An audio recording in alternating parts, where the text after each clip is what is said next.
ఇందిరమ్మ చీరలు అంటున్నాడు. ఇందిరమ్మ చీరలు కట్టుకుంటే అభివృద్ధి అవుతుందా? బస్సులో ఉచిత ప్రయాణం పెడితే అభివృద్ధి అవుతుందా? బతుకమ్మ చీరలు ఇస్తే అభివృద్ధి అవుతుందా? కంట్రోల్ బియ్యం ఇస్తే అభివృద్ధి అవుతుందా?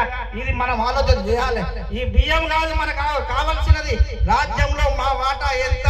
ఈ దేశంలో బీసీలం 65% ఉన్నాం, ఎస్సీలు 18% ఉన్నారు, ఎస్టీలు 12% ఉన్నారు, మైనారిటీలు దాదాపుగా 12% ఉన్నారు.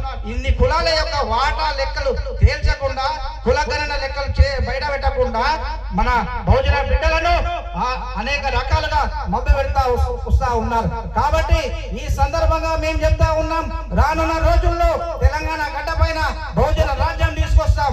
ఎస్సీ ఎస్సీ బీసీలను ఐక్యం చేస్తాం. ఎవరైనా రెడ్డిల కోసం, వెలమల కోసం మన దాని దొంగలు ఉన్నారు కొంతమంది. మనోడు వాడు ఎస్సీ, వాడు ఎస్టీ, వాడు బీసీ, వాడు ఏం చేస్తాడంటే పొద్దున్న లేతే కాపులకి సేవ చేస్తుంటాడు, పొద్దున్న లేస్తే వెలమోనికి సేవ చేస్తాడు. ఈ కొడుకులను 100% తన్ని తీర్థం. ఎవరైతే అక్కడ కులాల కోసం పనిచేస్తాడో వాని భర్తం పట్టే రోజులు, తిరగబడే రోజులు మా నుంచి స్టార్ట్ అయితే అది బహుజన నిర్మాణ సమితి బిఎన్ఎస్ పార్టీ చేపడుతుంది. అవసరమైతే బహుజన నిర్మాణ సమితి బిఎన్ఎస్ పార్టీ ఒక ప్రైవేట్ సైన్యాన్ని ఏర్పాటు చేస్తుంది. ఆ సైన్యం చేసే పని ఎవడైతే రెడ్డికి వెలమధురకు ఎవడైతే గులాంగిరి చేస్తాడో, చెంచాగిరి చేస్తాడో వాని మక్కలు ఇరిగేదానికే ఆ సైన్యం పనిచేస్తా ఉన్నది అని చెప్పేసి ఈ సందర్భంగా తెలియజేస్తున్నా. రానున్న రోజుల లోపల, ఈ చర్చల లోపల, లేదంటే తెలంగాణ లోపల మన రాజ్యం, బహుజన రాజ్యం తెచ్చుకునే దానికి మనం ముందుకెళ్లాల్సిన అవసరం ఉంది.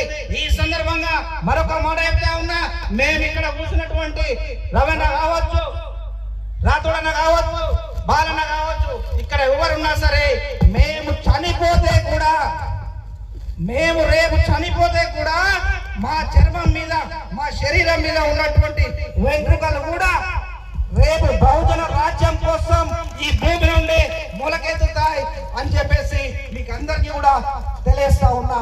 అందుకోసం మన రాజ్యం తెచ్చుకునే దానికి మనం పని చేయాలని చెప్పేసి ఆశిస్తూ, రానున్న రోజుల్లో బిఎన్ఎస్ పార్టీ ఒకటే కాదు, BSP party, DSP party, SC BC ఎవరు కార్యక్రమం చేపట్టినా మన బౌద్ధ రాజ్యం కోసం పనిచేయాలని చెప్పేసి ప్రతి ఒక్కరికి కూడా తెలియజేస్తూ నేను సెలవు తీసుకుంటా ఉన్నా.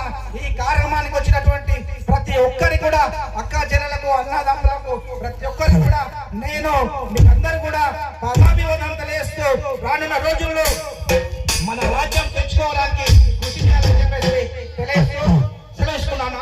ధన్యవాదాలు.